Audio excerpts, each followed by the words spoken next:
Alam mo ba na ang pag-inom ng tubig sa maling oras ang maaaring tunay na dahilan kung bakit palagi kang nagigising tuwing 2:00 ng madaling araw o 3:00 ng madaling araw kahit hindi pa puno ang iyong pantog?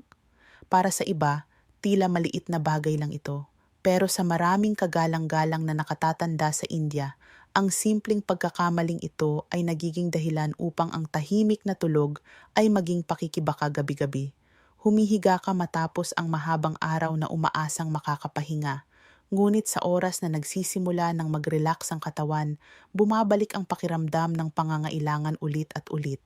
Ang isip ay pagod, ang mga binti ay mabigat, at pagdating ng umaga, kahit isang mainit na tasa ng tiyay, hindi na ito nagbibigay ng dating sariwang pakiramdam. Ngunit narito ang magandang balita. May mas maayos na paraan. Sa video ngayon, ipapakita ko kung paano uminom ng tubig sa tamang paraan ayon sa mga lihim na ibinahagi ng mga bihasang urologist upang maging mas mapayapa ang iyong pagtulog sa gabi. Bago tayo magsimula, nais ko munang malaman saan ka nanonood nito at anong oras na sa lugar mo. Ibahagi ito sa mga komento sa ibaba. Kahit isang maikling sandali sa iyong araw ay napakahalaga sa akin. At kung makakatulong sa iyo ang content na ito, pindutin ang subscribe button upang hindi mo ma-miss ang susunod na simpleng tip na makakabago ng buhay. Pagkatapos ng edad na 55, maraming nakatatanda sa India ang tahimik na napapansin ang kakaibang pagbabago sa gabi. Humihiga ka ng payapa matapos ang hapunan, iniisip na madali ka nang makakatulog. Pero sa halip, bawat ilang oras, nararamdaman mo ang pamilyar na pangangailangan. Ang kailangan mong bumangon at pumunta sa banyo. Minsan 1 beses lang ito, pero madalas 2 o kahit 3 beses bawat gabi. Maaaring iniisip mo na normal lang ito, bahagi ng pagtanda. Ngunit ang totoo, may mas malalim na nangyayari sa loob ng katawan. At kapag naunawaan mo ito, makakahanap ka ng ginhawa. Habang tayo ay tumatanda, mas kaunti ang produksyon ng ating katawan ng hormone na tinatawag na vasopressin sa gabi. Ang hormone na ito ang tumutulong sa kidneys na pabagalin ang paggawa ng ihi habang natutulog tayo upang makapagpahinga ng hindi naabala. Kapag bumababa ang level ng vasopressin, patuloy ang kidneys sa pag-filter ng fluids sa parehong bilis kahit sa gabi. Bilang resulta, mas maraming ihi ang nabubuo at mas mabilis mapupuno ang pantog na nagiging sanhi ng paggising bago pa man handa ang katawan. Kasama rito, bahagyang bumabagal din ang efficiency ng kidneys. Hindi ito sakit. Ito ay simpleng natural na paraan ng katawan sa pag-aangkop sa paglipas ng panahon. Ang proseso ng pag-filter ay bumabagal at mas matagal bago maayos ang balanse ng fluids. Ibig sabihin, kahit uminom ka ng parehong dami ng tubig tulad ng dati, maaring hindi ito maproseso ng katawan sa parehong banayad na ritmo. Ngayon, idagdag pa natin ang isa pang bagay. Ang pantog ay nagiging mas sensitibo. Noong kabataan, kaya ng pantog na humawak ng 400 hanggang 500 mililitro ng ihi bago maramdaman ang pangangailangan. Pero pagkatapos ng 60, maaaring magsimulang magpadala ng signal kahit 100 at 50 mililitro lang ang naipon. Mga kalahating baso lang. At kapag umabot na ang signal sa utak, hindi na makapagpahinga ang isip. Hayaan mong ikwento ko si Mohangi mula sa Hyderabad. Sa maraming taon inisip niya na normal lang sa kanyang edad ang magising ng 2 beses sa gabi. Huminto siyang uminom ng tubig, sinubukan ng sleeping pills, pero walang gumana. Nang malaman niya sa huli na ang mga nerves ng kanyang pantog ay mas sensitibo lamang at hindi sira, nakaramdam siya ng matinding ginhawa. At sa simpleng pagbabago sa oras ng pag-inom at posisyon sa pagtulog, muling nakatulog siya ng maayos. Kaya kaibigan, hindi lang ito tungkol sa edad. Ito ay paraan ng katawan natin na makipag-usap sa atin sa bagong paraan. At kapag nakinig tayo, maaaring magsimula ang paggaling ng dahan-dahan at walang takot. Sa maraming tahanan sa India, pinaniniwalaan ng nakatatanda na ang pag-inom ng maraming tubig ay palaging mabuting gawain. At oo, mahalaga ang tubig sa buhay. Pero ang oras kung kailan ito iniinom, lalo na pagkatapos ng edad na 60, ay tahimik na nakakapagpasiya kung gaano kaayos ang tulog sa gabi. Maaaring iniinom mo ang tamang dami ng tubig, pero kung sa maling oras mo ito iniinom, maaaring hindi ka makatulog ng maayos. Isa sa pinakakaraniwang pagkakamali ay ang pag-inom ng malaking dami ng tubig pagkatapos ng alas 6 ng gabi o alas 7 ng gabi. Sa oras na ito, natural na bumabagal ang kidneys para magpahinga. Pero kapag pinuno mo ang katawan ng masyadong maraming likido sa gabi, pinipilit ang kidneys na magtrabaho ng mas mabigat sa buong gabi. Patuloy nilang inifilter at itinutulak ang ihi papunta sa pantog kahit gusto ng matulog ng katawan. Kaya ang mga nakatatanda na uminom ng 1 o 2 baso ng tubig kasama o pagkatapos ng hapunan ay madalas nagigising tuwing alas 1 ng madaling araw o alas 3 ng madaling araw na may pangangailangang hindi mapigilan. Kasama rito ang ugali ng pag-inom ng tsaa, gatas o sabaw sa huling bahagi ng gabi. Para sa marami, ito ay sandali ng aliw, a warm cup ng masala chai o isang mangkok ng light na rasam bago matulog. Pero nakakalimutan natin na lahat ito ay likido rin. Kung ito man ay ginger tea, haldi milk o manipis na sabaw ng dal, lahat ng ito ay bahagi ng kabuuang dami ng likido na iniinom mo. At kapag iniinom ito pagkatapos ng paglubog ng araw, tahimik itong naiipon sa pantog. Ang resulta, parehong pagkaabala sa tulog, pagod na paggising sa umaga, at minsan pa ay pananakit ng binti o utak na parang fog dahil sa hindi maayos na pahinga.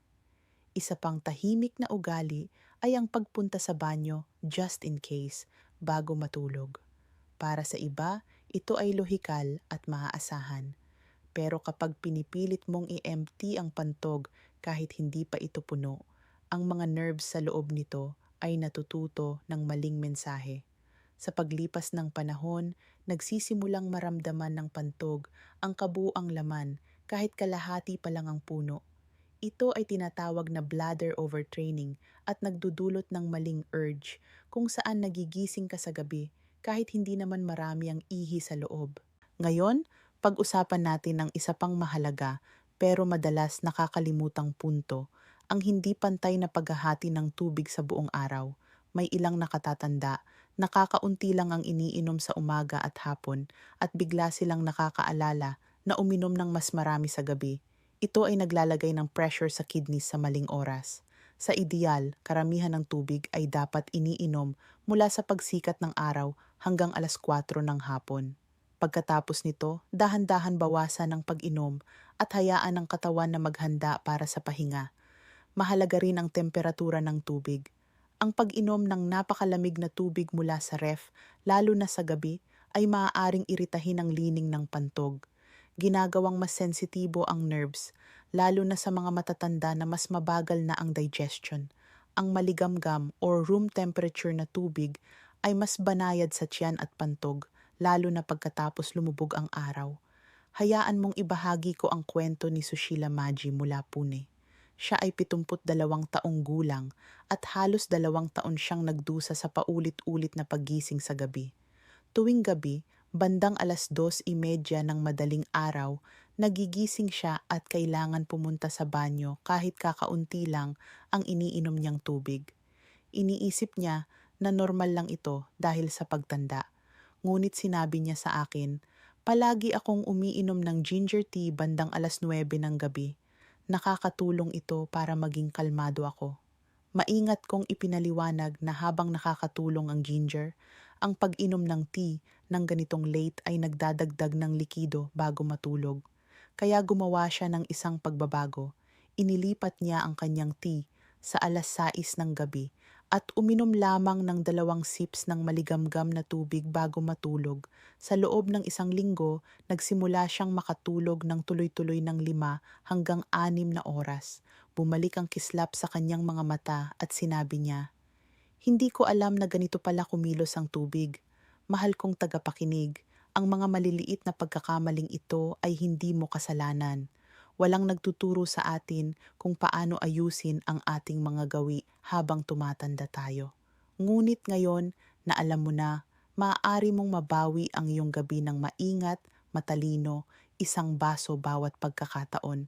Sa maraming tahanan sa India, nagsisimula ang mga nakatatanda sa isang mainit na tasa ng tsaa, ngunit madalas nakakalimutan uminom ng sapat na tubig sa unang bahagi ng araw. Pagdating ng gabi, bigla silang nakakaalala at sinusubukang habulin ito sa pamamagitan ng pag-inom ng 2 o 3 baso pagkatapos ng 6:00 ng gabi, at hindi nila namamalayan, hinahanda nila ang sarili para sa isang gabi ng paulit-ulit na paggising, pagod na mga mata at hindi mapakali na isip. Ngunit paano kung sabihin ko sa iyo na ang oras kung kailan ka uminom ng tubig ay kasing halaga ng dami ng iniinom mo? Habang tayo ay tumatanda, ang ating kidneys at pantog ay nagiging mas sensitibo sa timing. Sa araw, aktibo ang katawan, mas mabilis ang metabolismo, mas malakas ang tibok ng puso, at mas mahusay ang kidneys sa pag-filter at pag-balance ng fluids. Kaya ang mga urologist sa buong mundo, kasama ang maraming respetadong doktor dito sa India, ay nagmumungkahi na ang mga nakatatanda ay uminom ng karamihan ng tubig mula 6:00 ng umaga hanggang 4:00 ng hapon. Ang timing na ito ay nagbibigay sa katawan ng sapat na oras upang maproseso ang fluids ng banayad at payagan ang pantog na ma-empty ng buo bago lumubog ang araw. Nakakatulong ito upang mabawasan ang bloating, suportahan ang digestion, at higit sa lahat, panatilihing kalmado ang pantog bago magsimulang maghanda ang katawan para sa pagtulog. Sa ideal, dapat uminom ka ng tubig ng dahan-dahan sa umaga na may bahagyang mas malaking dami sa paligid ng breakfast, mid-morning at lunch. Ngunit kapag lumampas na ang 5:00 ng hapon, panahon na para unti-unting bawasan ang pag-inom. Hindi ibig sabihin na iwasan mo ang tubig sa gabi, hindi ito magiging malusog. Isipin mo ito parang pagdilim ng ilaw bago matulog. Dahan-dahan bawasan mula 5:00 ng hapon hanggang 7:00 ng hapon, uminom lamang ng kaunti kapag nauuhaw.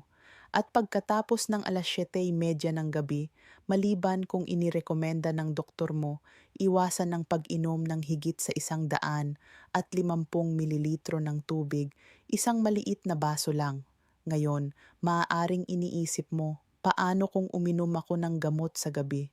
Maraming nakatatanda ang inireresetang tabletas para sa blood pressure, diabetes, o pananakit ng kasukasuan. Ato, kailangan nito ng tubig. Sa ganitong kaso, ang pinakamainam na paraan ay inumin ang iyong gamot gamit lamang ang ilang sips ng tubig. Sapat lang upang maswallow ng maayos, ngunit hindi sobra. At kung nauuhaw ka dahil sa gamot mo, subukan ng 1 kutsara ng room temperature na tubig bawat ilang minuto kaysa uminom ng isang buong baso ng sabay-sabay. May isa pang ugali na tahimik na dala ng maraming nakatatanda, pag-inom ng just in case na tubig bago matulog. Iniisip mo, uminom lang ako ng kaunti para hindi ako mauhaw sa gabi. Ngunit ang ugaling ito, bagaman mabuting intensyon, ay madalas dahilan kung bakit napuputol ang tulog mo tuwing 2:00 ng madaling araw. Sa halip, subukan ng ibang paraan. Umupo ng mahinahon ng 5 minuto bago matulog. Ilagay ang isang kamay sa dibdib at ang isa sa tiyan. Huminga ng malalim at dahan-dahan. Hininga sa ilong, palabas sa bibig. Nakakatulong ito upang ma-relax ang nervous system at mabawasan ang maling signal mula sa pantog. Maaari mo ring dahan-dahang imasahe ang lower belly sa clockwise na galaw upang ma-relax ang abdominal area. Hayaan mong ibahagi ko ang kwento ni Uncle Romesh, 70 taong gulang mula sa Nagpur. Dati, umiinom siya ng halos 1 litro ng tubig mula 7:00 ng gabi hanggang 9:00 ng gabi. Iniisip na ito ay mag-flush ng katawan at makakatulong sa detox overnight. Ngunit nagbayad siya ng presyo. 3 beses siyang bumibisita sa banyo gabi-gabi at ang paggising niya sa umaga ay mabigat at mabagal. nang binago niya ang routine, uminom ng 70% ng kanyang tubig bago mag-alas 3 ng hapon. At limitahan ang pag-inom sa gabi sa isang maliit na baso lang bandang alas 6:30 ng gabi, kitang-kita ang pagbabago. Pagkatapos ng 2 linggo, isang beses na lang siya nagigising sa gabi. At sa loob ng isang buwan, natutulog siya mula alas 10 ng gabi hanggang alas 5 ng umaga ng tuloy-tuloy, walang interruption. Mahal na nakatatanda, ang solusyon ay hindi sa pag-inom ng mas kaunti. Ang solusyon ay sa pag-inom ng mas maaga. Sa pagbibigay sa katawan ng tamang timing, pinapayagan mo ang iyong mga organo na gumana ng maayos at may ritmo. At sa huli, binibigyan nito ang iyong isip ng regalo ng tahimik at tuloy-tuloy na pahinga.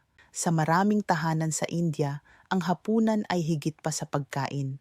Ito ay sandali ng aliw, madalas na ibinabahagi sa mga mahal sa buhay matapos ang buong araw ng trabaho. Ngunit habang tumatanda tayo, ang kung ano at kailan tayo kumakain sa gabi ay tahimik na nakakaapekto kung gaano tayo kakatulog sa gabi. Pagkatapos ng edad na 60, nagiging mas sensitibo ang katawan sa ilang pagkain, lalo na sa mga nakakaapekto sa digestion, hydration, at bladder function. Halimbawa, ang watery foods tulad ng rasam, clear soup, o kahit manipis na sabaw ng dal, maaaring mukhang magaan at madaling tunawin ang mga ito, at tama, pero lamang kung iniinom sa tamang oras. Kapag ininom malapit sa oras ng pagtulog, nagiging tahimik na source ito ng likido na unti-unting pinupuno ang pantog. Maaaring hindi mo ito maramdaman agad, pero sa ilang oras ng paghiga, magsisimula ng mag-whisper ang pantog. Hanggang sa pilitin ka nitong gumising ng tuluyan. At mayroon ding mga comforting evening drinks, herbal tea, haldi milk, o kahit maliit na tasa ng kape na may gatas. Nakakatulong ito upang pansamantalang mag-relax, ngunit ang tubig sa mga inumin na ito ay mabilis na nadadagdag sa nighttime fluid load. May ilang inumin tulad ng green tea o masala chai na may mild na diuretic effect na nangangahulugang pinapabilis nila ang paggawa ng ihi ng kidneys. Para sa nakatatanda, nagiging tahimik na siklo ito. Iinom ka para maging kalmado, pero nagigising ka lang sa oras na dapat ay nagpapahinga ang katawan. May ilang prutas at gulay din na nangangailangan ng maingat na timing. Ang raw cucumber, tomato slices, watermelon, at kahit orange juice ay mukhang healthy. At tama rin, pero dapat bago lumubog ang araw lamang. Mayaman ang mga ito sa tubig at natural acids na nagpapataas ng sensitivity ng pantog sa nakatatanda.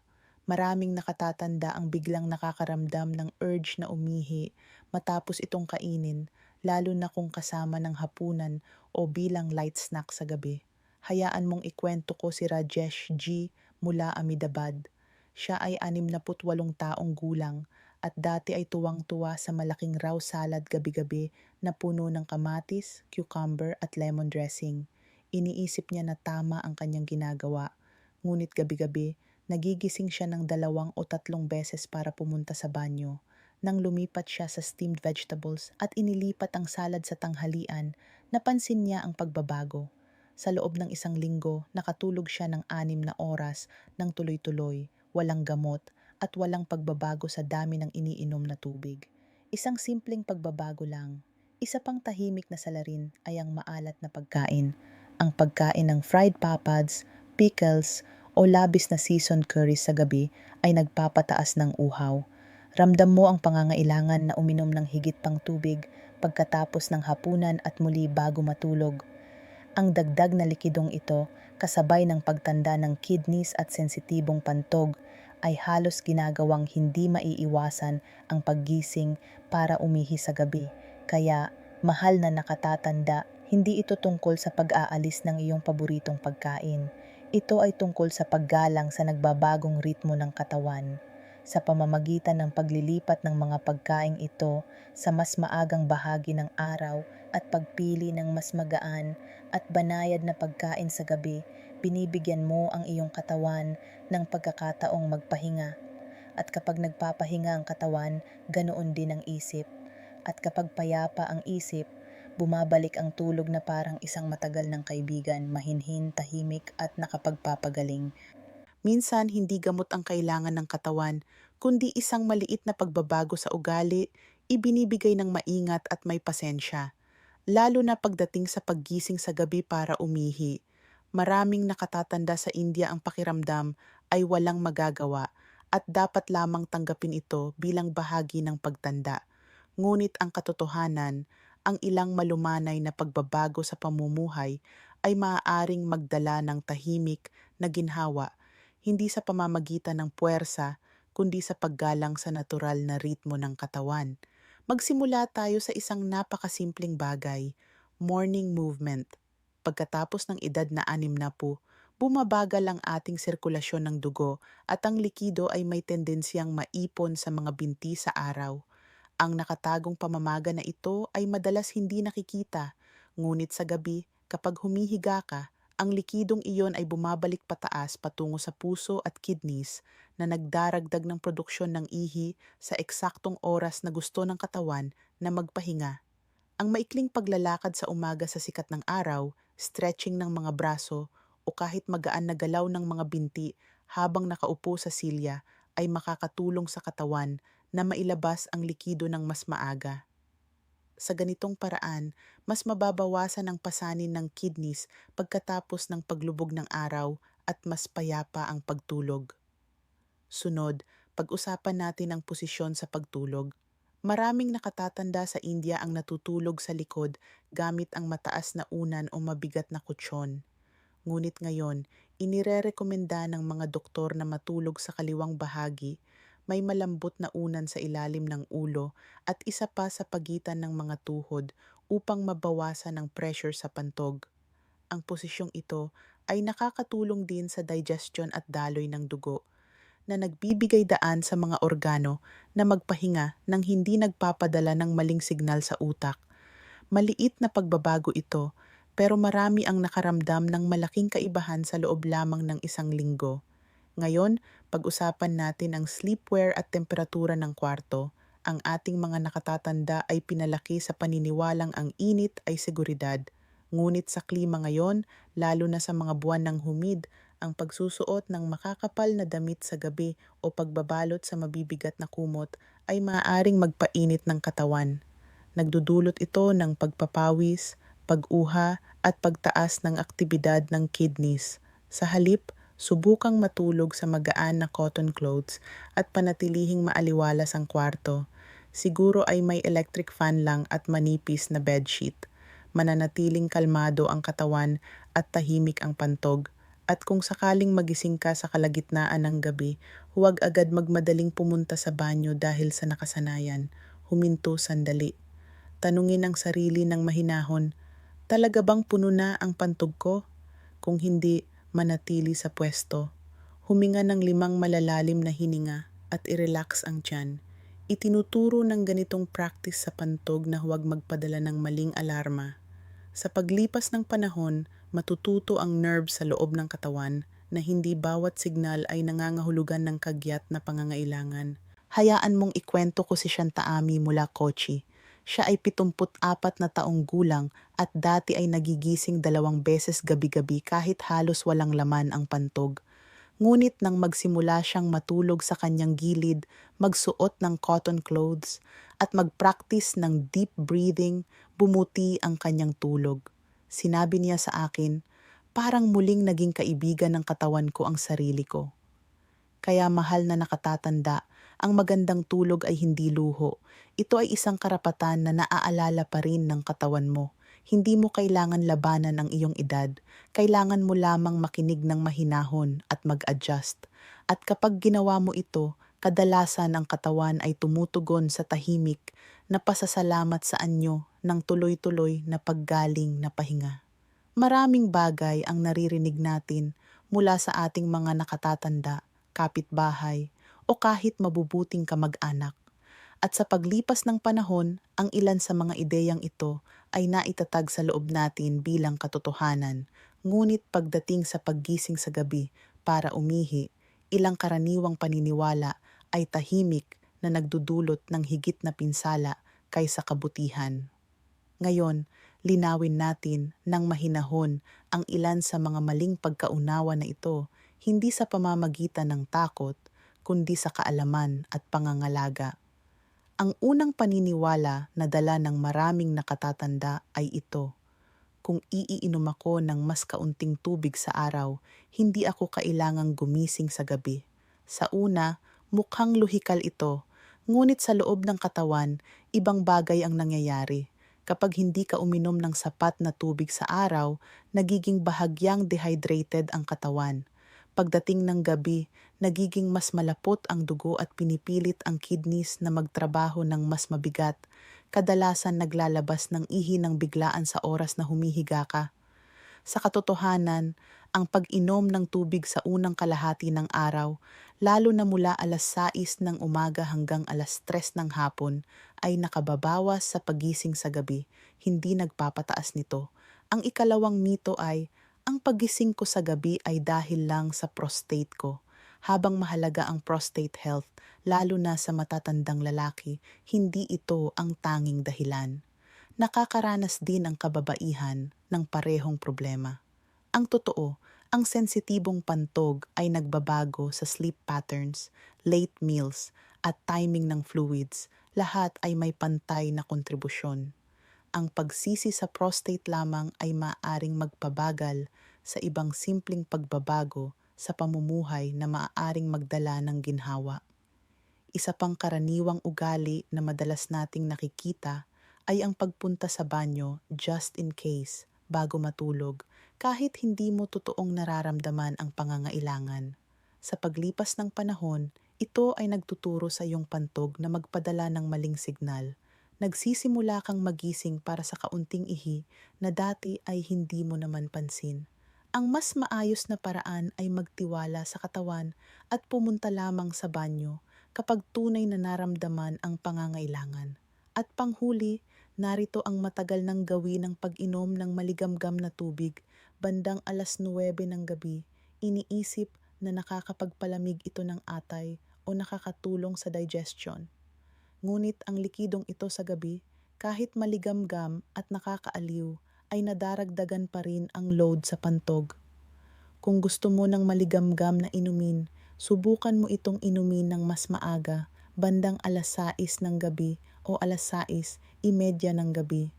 Binibigyan pa rin nito ang katawan ng benepisyo ng hindi naaabala ang tulog mo sa gabi. Kaya, mahal na nakatatanda, ang kaalaman ay hindi tungkol sa pagtanggi sa mga lumang gawi. Ito ay tungkol sa pag-aangkop sa mga ito ng may kamalayan. Nakikinig pa rin ang iyong katawan sa iyo. Mas mahinahon mo itong gabayan, mas maraming kapayapaan ang ibinabalik nito. Minsan, hindi kailangan ng malaking gamot o komplikadong diet upang magpagaling. Isang maliit at tahimik na pagbabago sa tamang oras lang ang kailangan. At pagdating sa maayos at mapayapang tulog, isa sa pinakasimpleng pagbabago na maaari nating gawin ay sa timing ng tubig. Hindi kung ano ang iniinom mo, kundi kailan mo ito iniinom. Maaaring mukhang maliit lamang ito, ngunit para sa napakaraming nakatatanda sa India, ang ugaling ito ay nagbago ng lahat. Hayaan mong ikwento ko si Lakshmi Maji, isang maayos at marangal na 70 taong gulang mula Coimbatore. Dati, nagigising siya ng 3 beses gabi-gabi, palaging sa parehong oras. Pakiramdam ay pagod, hindi mapakali, at hindi alam kung bakit naging mababaw ang kanyang tulog. Iniisip niya na normal lang ito dahil sa edad. Ngunit nang simulang uminom ng karamihan ng kanyang tubig sa umaga at tumigil sa pagsip ng kahit ano pagkatapos ng 6:30 ng gabi, sa loob ng 1 linggo, nakatulog siya ng 7 buong oras. Ngumiti siya at sinabi, "Hindi ko alam na pwede pang maging ganito kasariwa ang pakiramdam ng katawan ko." At iyon ang mensaheng nais kong iparating sa iyo ngayon. Hindi ka pa sumuko ng katawan mo. Naalala pa rin nito kung paano magpahinga, paano magpagaling, at paano bumalik sa balanse. Minsan, kailangan lamang nito ang iyong suporta, ibinigay ng mahinahon, may pasensya, at may pagmamahal. Kaya, kung ang video ngayon ay nakatulong sa iyo na maintindihan, kahit isang bagong bagay, nais kong marinig ito. Mangyaring i-type ang salitang hope sa mga komento. Kung may nararamdaman sa loob mo na handa ng magbago, kahit sa maliit na paraan, ang salitang iyon ay maaaring magbigay ng inspirasyon sa iba pang nanonood, tahimik, katulad mo. At kung nakatulong sa iyo ito, mag-subscribe sa channel na ito. Parang isang maliit na pangako sa iyong sarili na aalagaan mo ang iyong katawan. Pindutin ang bell icon upang hindi mo ma-miss ang susunod na mensahe na ginawa para sa mga nakatatanda tulad mo.